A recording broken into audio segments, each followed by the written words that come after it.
Cool. Nice. All right, guys. So we are going to be reading from The Alchemist. All right. So I'm going to put in the chat a link. Which one? I think I have that book. You have that book already? I might. Is it the orange one? Yeah. Yeah, I have it. You want me to go get it? Should I Sure. get it? You can. You can go get it. Oh, let's go. All right.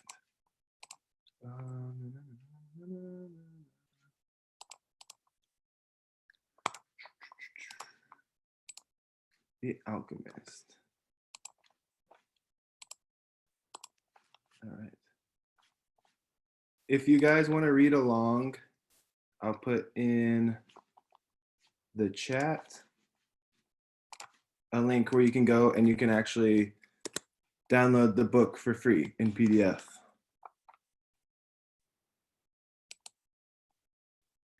I don't think it's here. I couldn't find it. It's okay. You can just go into the chat and then click on that link and it'll take you to a page where you can download the book for free.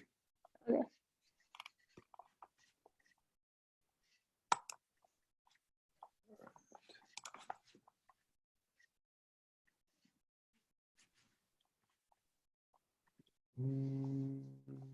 Okay. Here we go. All right. So while we're reading along, I will share this document with you guys. While we're reading along, you will record any quote that you find interesting, or maybe you have a question about. You're going to record the quote in here. So you'll type in the name, or not the name, you'll type in what the quote is. And then in this box next to it, you'll type what you think it means.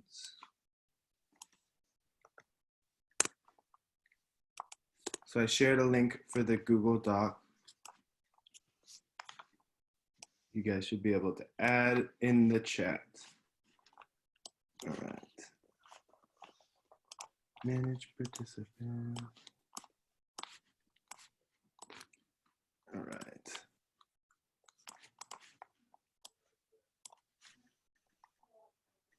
New share, we want to share.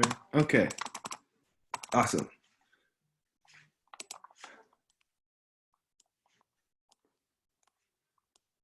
All right, Nicholas, Maisie, you guys ready? Yeah. All right. Were you able to open up, or you have the book already? No, I don't have the book yet. Okay. My mom's buying it for me on Kindle. Okay. All right, so make sure that you guys are writing down your quote because your homework is going to be for you to fill out this chart, right? Oh. Okay. Can we just write it in the chart as we go? Sure, you could do that. Okay. All right. The boy slept sleepless nights. 2 hours before dawn, he awoke one of the boys who slept in his tent and asked him to show him where Fatima lived. They went to her tent, and the boy gave his friend enough gold to buy a sheep. Then he asked his friend to go into the tent where Fatima was sleeping and to awaken her and tell her that he was waiting outside. The young Arab did as he was asked and was given enough gold to buy yet another sheep. "Now leave us alone," said the boy to the young Arab. The Arab returned to his tent to sleep, proud to have helped the counselor of the oasis and happy at having enough money to buy himself some sheep. Wait, where are we? Mr. Jordan, what page are we on? Yeah, what page are we on? If you have the book, it's going to be page 125. Oh, If that's so long. you are That's so long. if you're following along on the PDF, it's going to be page 52. Oh, okay. Very cool, very swag. Very cool, very swag. Welcome, Sam. What's up? They went to her tent, and the boy gave his friend enough gold to buy a sheep. Then he asked his friend to go into the tent where Fatima was sleeping and to awaken her and tell her that he was waiting outside. The young Arab did as he was asked and was given enough gold to buy yet another sheep. "Now leave us alone," said the boy to the young Arab. The Arab returned to his tent to sleep, proud to have helped the counselor of the oasis and happy at having enough money to buy himself some sheep. Fatima appeared at the entrance to the tent. The two walked out among the palms. The boy knew that it was a violation of the tradition, but that didn't matter to him now. I'm going away, he said, and I want you to know that I'm coming back. I love you because... Don't say anything, Fatima interrupted. One is loved because one is loved. No reason is needed for loving. But the boy continued, I had a dream, and I met with a king. I sold crystal, and I crossed the desert, and because the tribes declared war, I went to the well seeking the alchemist. So I love you, because the entire universe conspired me to help find you. The two embraced. It was the first time either had touched the other. I'll be back, the boy said. Before this, I always looked to the desert with longing, said Fatima. Now it will be my hope. My father went away one day, but he returned to my mother, and he has always come back since then. They said nothing else. They walked a bit farther among the palms, and then the boy left her at the entrance of her tent. I'll return, just as your father came back for your mother, he said. He saw Fatima's eyes were filled with tears. You're crying. I'm a woman of the desert, she said, averting her face, but above all, I'm a woman. Fatima went back to the tent, and when daylight came, she went out to do the chores she had done for years. But everything had changed. The boy was no longer at the oasis, and the oasis never again had the same meaning it had only yesterday. It would no longer be a place with 50,000 palms and 300 wells where the pilgrims arrived. Relieved at the end of their long journeys, from that day on, the oasis would be an empty place for her. From that day on, it was the desert that would be important. She would look to it every day and would try to guess which star the boy was following in search of his treasure. She would have to send her kisses on the wind, hoping that the wind would touch the boy's face and would tell him she was alive, that she was waiting for him, a woman awaiting a courageous man in search of his treasure. From that day on, the desert would represent only one thing to her, the hope for his return. Don't think about what you've left behind, the alchemist said to the boy as they began to ride across the sands of the desert. Everything is written in the soul of the world, and there it will stay forever. Men dream more about coming home than about leaving, the boy said. He was already reaccustomed to the desert silence. If what one finds is made of pure matter, it will never spoil, and one can always come back. If what you found was only a moment of light, like the explosion of a star, you would find nothing on your return. The man was speaking the language of alchemy, but the boy knew that he was returning to Fatima. It was difficult not to think about what he had left behind. The desert, with its endless monotony, put him to dreaming. The boy could still see the palm trees, the wells, and the face of the woman he loved. He could see the Englishman at his experiments, and the camel driver who was the teacher without realizing it. Maybe the alchemist had never been in love, the boy thought. The alchemist rode in front with the falcon on his shoulder. The bird knew the language of the desert well, and whenever they stopped, he flew off in search of game. On the first day, he returned with a rabbit, and on the second, with 2 birds. At night, they spread their sleeping gear and kept their fires hidden. The desert nights were cold and were becoming darker and darker as the phases of the moon passed. They went on for a week, speaking only of the precautions they needed to follow in order to avoid battles between the tribes. The war continued, and at times, the wind carried the sweet, sickly smell of blood. Battles had been fought nearby, and the wind reminded the boy that there was a language of omens always ready to show him what his eyes had failed to observe.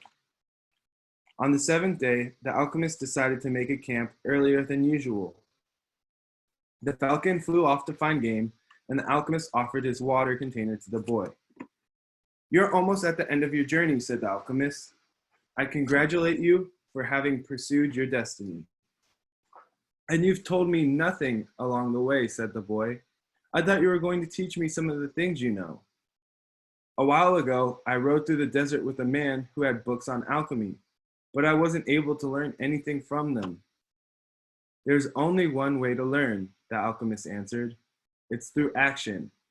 Everything you need to know, you've learned through your journey. You need to learn only one more thing. The boy wanted to know what that was, but the alchemist was searching the horizon, looking for the falcon. Why are you called the alchemist?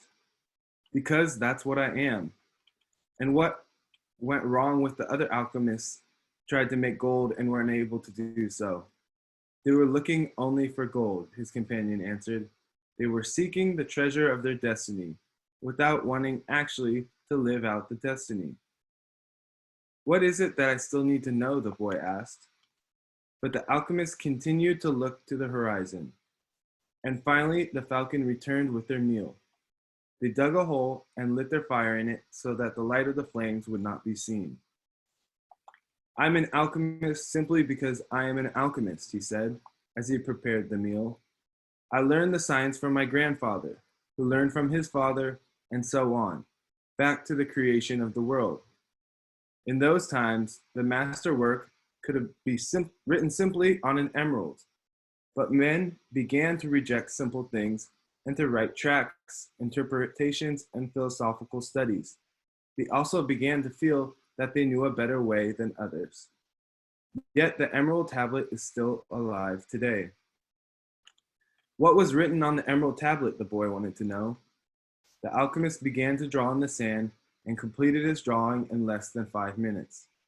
As he drew, the boy thought of the old king and the plaza where they had met that day. It seemed as if it had taken place years and years ago. This is what was written on the emerald tablet, said the alchemist when he finished. The boy tried to read what was written in the sand. It's a code, said the boy, a bit disappointed. It looks like what I saw in the Englishman's book. No, the alchemist answered. It's like the flight of those two hawks. It can't be understood by reason alone. The emerald tablet is a direct passage to the soul of the world. The wise man understood that this natural world is only an image and a copy of paradise. The existence of this world is simply a guarantee that there exists a world that is perfect. God created the world so that though it's visible objects, men could understand the spiritual teachings and the marvels of his wisdom. That's what I mean by action. Sounds like the Matrix to me. Should I understand the emerald tablet? The boy asked. Perhaps if you were in a laboratory of alchemy. This would be the right time to study the best way to understand the emerald tablet. But you are in the desert, so immerse yourself in it. The desert will give you an understanding of the world. In fact, anything on the face of earth will do that. You don't even have to understand the desert. All you have to do is contemplate a simple grain of sand, and you will see in it all the marvels of creation. How do I immerse myself in the desert? The spirit, it knows all things because it came from the soul of the world, and it will one day return there. They crossed the desert for another 2 days in silence. The alchemists became much more cautious because they were approaching an area where the most violent battles were being waged. As they moved along, the boy tried to listen to his heart. It was not easy to do. In earlier times, his heart had always been ready to tell its story. But lately, that wasn't true. There had been times when his heart spent hours telling of its sadness, and at other times, it became so emotional over the desert sunrise that the boy had to hide his tears. His heart beat fastest when it spoke to the boy of treasure, and more slowly when the boy stared entranced at the endless horizons of the desert. But his heart was never quiet, even when the boy and the alchemist had fallen into silence. Why do we listen to our hearts? The boy asked when they made camp that day. Because wherever your heart is, That is where you'll find your treasure. But my heart is agitated, the boy said. It has its dreams, and it gets emotional, and it becomes passionate over a woman of the desert. It asks things of me, and it keeps me from sleeping many nights when I'm thinking about her. Well, that's good. Your heart is alive. Keep listening to what it has to say. During the next 3 days, the two travelers passed a number of armed tribesmen and saw others on the horizon. The boy's heart began to speak of fear. I told him stories it had heard from the soul of the world, stories of men who sought to find their treasure and never succeeded. Sometimes it frightened the boy with the idea that he might not find his treasure, or that he may die in the desert. At other times, it told the boy that it was satisfied and it found love and riches. My heart is a traitor, the boy said to the alchemist when they paused the rest of the horse. It doesn't want me to go on. That makes sense, the alchemist answered. Naturally, it's afraid that in pursuing your dreams, you might lose everything you won. Well then, why should I listen to my heart? Because you will never again be able to keep it quiet. Even if you pretend not to have heard what it tells you, it will always be there inside you, repeating to you what you're thinking about life and about the world. You mean I should listen, even if it's treasonous? Treason is a blow that comes unexpectedly. If you know your heart well, it will never be able to do that to you because you know its dreams and wishes and will know how to deal with them. You will never be able to escape from your heart, so it's better to listen to what it has to say. You'll never have to fear an unanticipated blow. Let's see, how much do we have left? All right. Almost there. The boy continued to listen to his heart as they crossed the desert. He came to understand its dodges and tricks and to accept it as it was. He lost his fear and forgot about his need to go back to the oasis, because one afternoon his heart told him that it was happy. Even though I complain sometimes, it said, it's because I'm the heart of a person, and people's hearts are that way. People are afraid to pursue their most important dreams because they feel that they don't deserve them, or that they'll be unable to achieve them. We, their hearts, become fearful just thinking of loved ones who go away forever, or of moments that could have been good but weren't, or of treasure that might have been found but were forever hidden in the sands. Because when these things happen, we suffer terribly. My heart is afraid that it will have to suffer, the boy told the alchemist one night as they looked up at the moonless sky. Tell your heart that the fear of suffering is worse than suffering itself, and that no heart has ever suffered when it goes in search of dreams, because every second of the search is a second encounter with God and with eternity. Every second of the search is an encounter with God, the boy told his heart. When I have been truly searching for my treasure, every day has been luminous, because I've known that every hour was part of the dream that I would find it. When I have been truly searching for my treasure, I've discovered things along the way I never would have seen had I not the courage to try things that seemed impossible for a shepherd to achieve. So his heart was quiet for an entire afternoon. That night, the boy slept deeply, and when he awoke, his heart began to tell him things that came from the soul of the world. It said that all people who are happy have God within them, and that happiness could be found in a grain of sand from the desert, as the alchemist had said.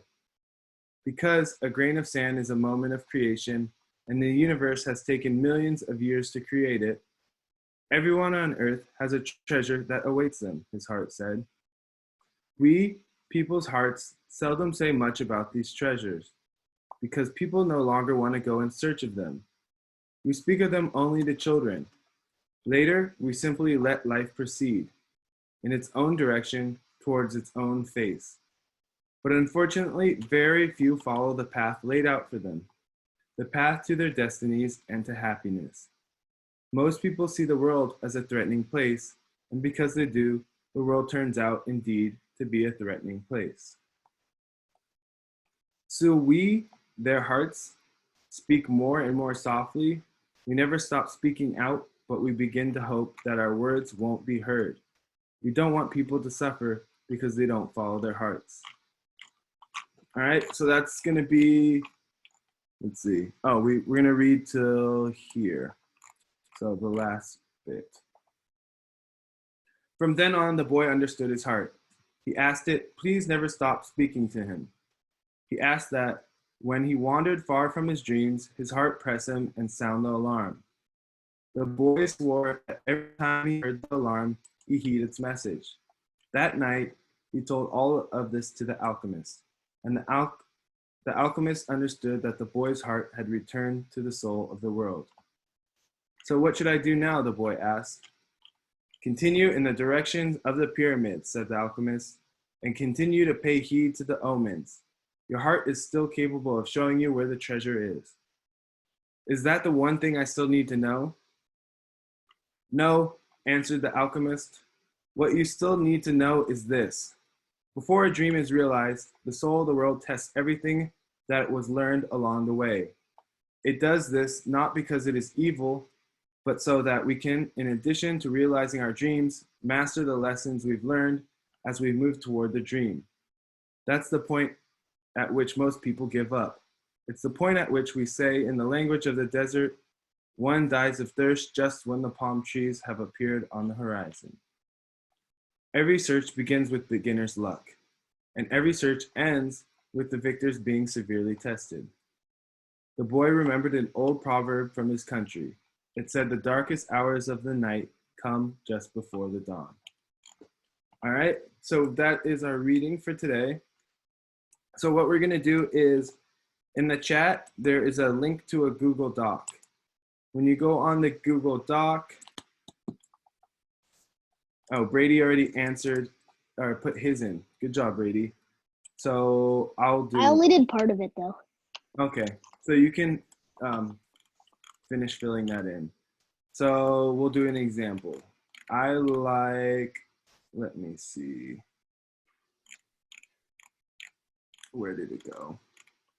This one. Tell your heart that the fear of suffering is worse than suffering itself, and that no heart has ever suffered when it goes in search of its dreams, because every second of the search is a second encounter with God and with eternity. So I like that one, so I'll go and I'll copy that into here. Hopefully I can copy and paste it. Yep.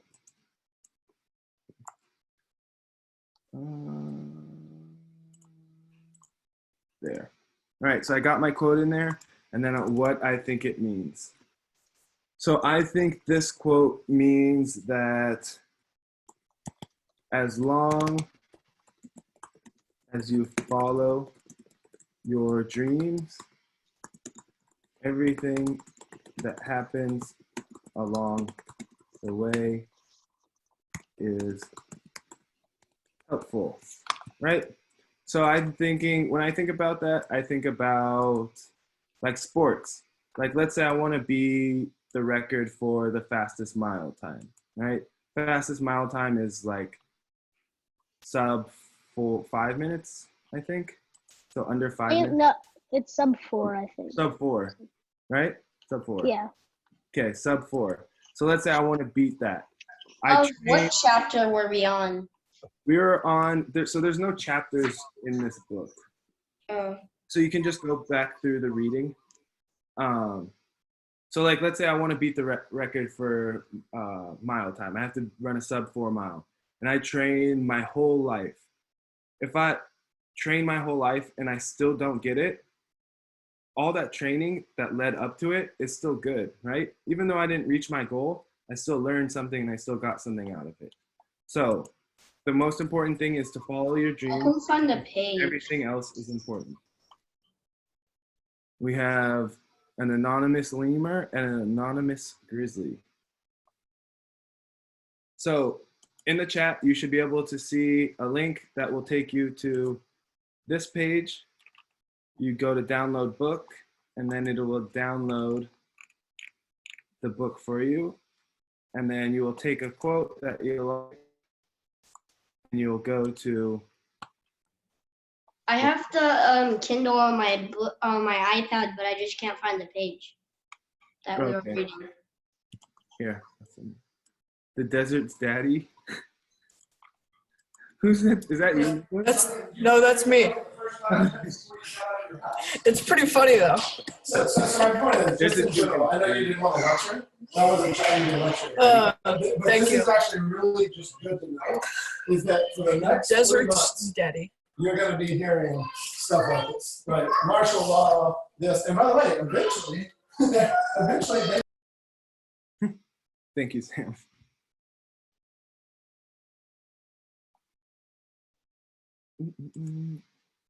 Maisie, do you and Nicholas see the link? Yeah. Okay, cool. Do you see it? In the chat? Mm-hmm. Yeah. Okay.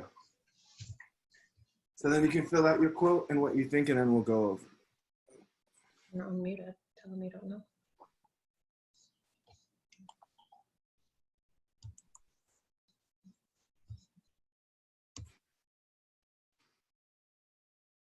Sam, are you the grizzly? You're muted. Wait, I can't find what page we're on though. Look. Oh wait, did you say am I the grizzly? I'm not the grizzly. Yeah, we are on. If you're on the PDF, it's going to be page. Oh, I'm on the Kindle. Oh, on the Kindle, then it starts on. Oh, if it's the same as the book, then it's going to be one.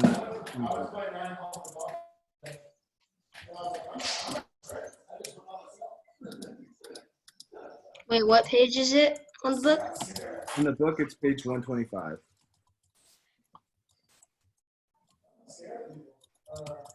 well, listen to this. You know my friend. Kaylee Hartman, the good one. I don't think so. I don't think it's the same. Yeah. She's speaking about all over again. Also, she got corona. She got corona and was sick for 1 day.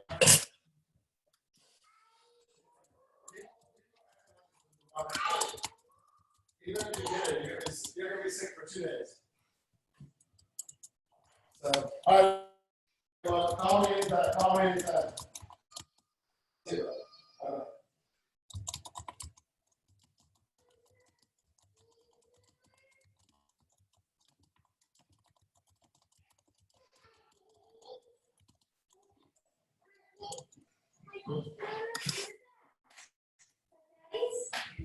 Here, let me make you a little snack and I'll give you some of this too.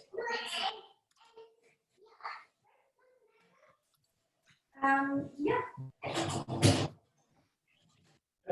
Yeah. This will be a good time for us to walk around the neighborhood and talk.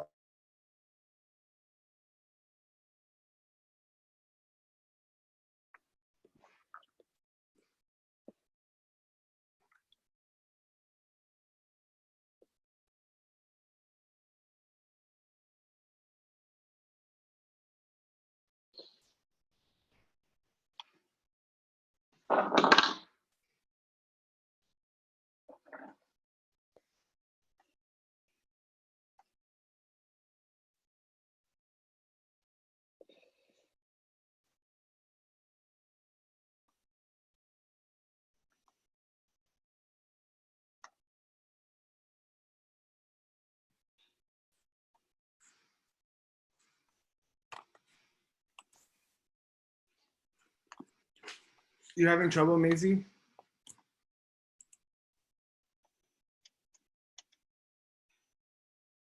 Yeah. What's wrong? It's just not letting me edit. Oh, it's not letting me edit. Interesting. It won't let you type in the document at all? No. Why does it say above my name, anonymous grizzly? Because you're not signed into an account. Oh. Okay. Right, let me try and send it to you again, Maisie. See Okay. if this to work. Okay, shareable link. Anybody can edit. All right. Okay, send it to you again. See if we can do it now. Okay. If not, you can just email it to me. Okay.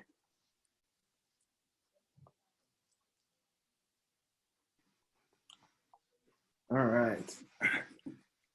So we're going to go over it. Oh, we're just waiting for Brady to finish typing what he thinks it means. Wait, did I not do it? Did I not I think you finish it? put the quote in, Oh. Okay, hold up. and then we'll go over them. No, I put the quote in. No, so next to it, put what you think it means, what you think the quote means. Oh, I did. It says I did on my screen. Does it really? Maybe you should be voting for us. Huh? I wrote in it. You did it. It just looks gray. Interesting. Oh. The box looks gray. Try deleting it, then writing it again if it's not too long. There we go. Now I can see it. Okay. I moved it Oh. down. Oh, okay. Interesting. All right. So my quote was, tell your heart that the fear of suffering is worse than suffering itself, and that no heart has ever suffered when it goes in search of its dreams, because every second of the search is a second encounter with God and with eternity.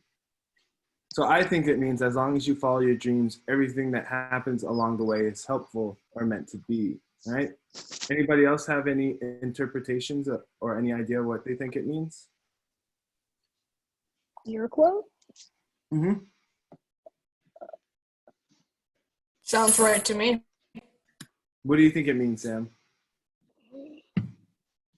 I said it sounds right to me like you said the right. Oh, okay.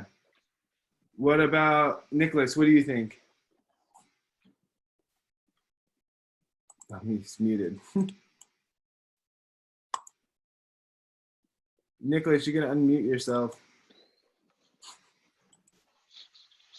Okay, guess he wants to stay muted. No, I'm trying to go back to the quote page. Oh, okay. Maisie, what about you? What do you think? I'm still trying to figure out why it's not typing. So It's not, Oh, you have if to it's like not typing- double click. You have to like double click it. Did you like I select? Did you Oh, select the box? I'll It shows try it. again. Yeah, I just don't know why. You gotta Click double the box click and the then box. double click the inside the box. I can see you clicking the box on my screen. Yeah, me too. Same. So can I. Pull out the poop in the lot. What did you say, Sam? It's the line from the song called The Box. Oh. All right, let's look at Brady's quote. Brady, Mine. Oh, the one is loved because one is loved. I think they are saying that everyone is equal and that you're loved no matter what. Cool. I like that. One is loved because one is loved. I think it means that it doesn't matter why, right? It only matters that you are loved. What do you think, Sam? Eating noodles over there?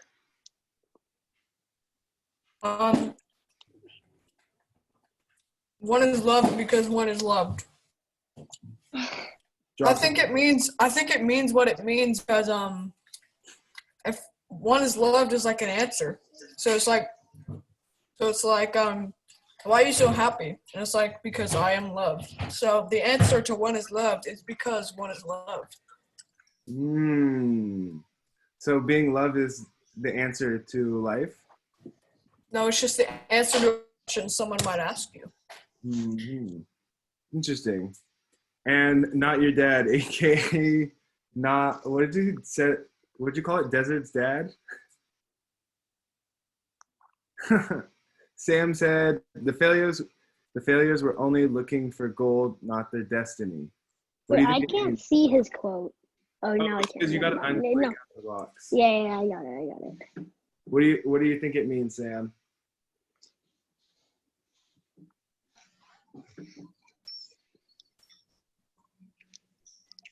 I think it means that happiness is only found for the people that open up their hearts to find it. So There you'll we go. only be happy if you try to be happy?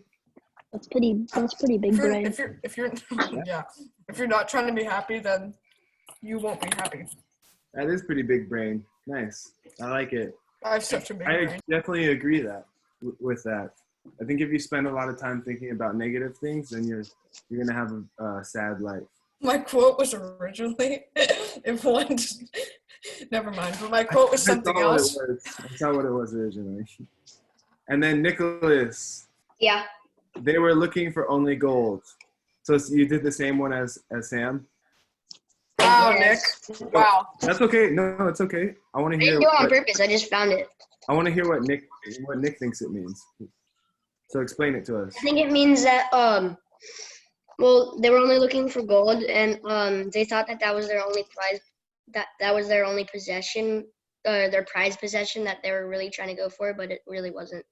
Nice. I like that.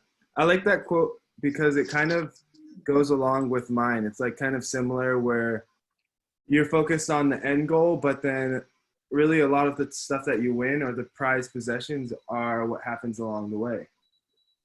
Good job. And Maisie, do you want to just share with us, or did you not have a chance to find one yet? I liked it when I forget what the girl's name was, but yeah, she said, oh wait, she said something about because I'm a woman or something like that. Was it about her having to wait for him? Oh, I'm a woman of the desert. Oh, I liked it when she said, above all, I'm a woman. Nice. What do you think that means? That, I don't know. I just like that part. I think she's saying that, so you know how they talk about how it's normal in the desert for the men to go away, right? Mm-hmm. And the women have to wait for them. So I think saying that she's going to be brave and she's going to wait for him, but at the end of the day, she still is a woman and she still loves him, so she's still going to miss him. Yeah. That's what I think that it means. I like that one. Good job. All right. So that's it for today for class. I'm not going to give you guys any homework because I think that you guys probably got homework in your other classes. You don't even know. Did you really? Yeah, we got homework. Okay, so I'll give you guys a break today, and I won't assign any homework for us. Good job today. Good job listening, and you guys all picked good quotes and had good things to say about it. Mr. Jordan, Yes, sir. do we have history today? You do have history. We have it this block, next block. What Next time block. is it? Is it at 1? It's at 1:10. 1? Oh, 1:10? 1:10. Okay. 1:15. Or no. Is that 1:15? Yeah, 1:15. Okay. Awesome. See you guys then. Thank you. Yeah. All right, bye. Bye. Bye. Bye.